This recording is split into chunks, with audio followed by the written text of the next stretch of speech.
Wanjaan sittima wanjaan kana qaban baay'ee si fayyadu. Tokkoffaa wangeela lallabda ta'ee jennaan ogummaatti waaqayyo biyya lafaa kana uume caalaatti ogummaatti waaqayyo biyya lafaa kana fayyisee cimsii lallabe. Lammaffaa hooggansarra jirta yoo ta'eef hamma nyaadhu siin jedhamerra darbitee hin nyaatin. Hamma nyaadhu ittiin jedhamerra darbee nyaachuudhaan addaam hooggansarraa kaafame. Sadaffaa sigaaraa intuutiin kan jedhu macaafa qulqulluurratti caafamee hin jiru jettee hin falmin.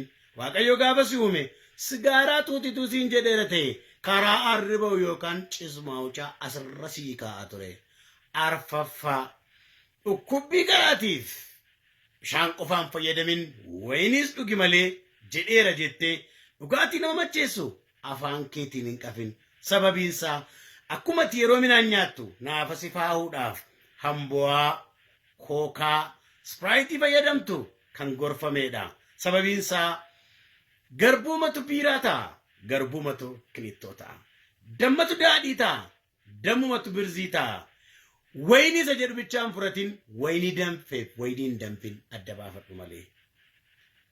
Shanaffaa faarfannaa haaraa gaafa gadhiiftu akkam namoonni jaallataniiru hin jedhin waaqayyo simateera jedhi malee namoonni sirba sin jaallatu.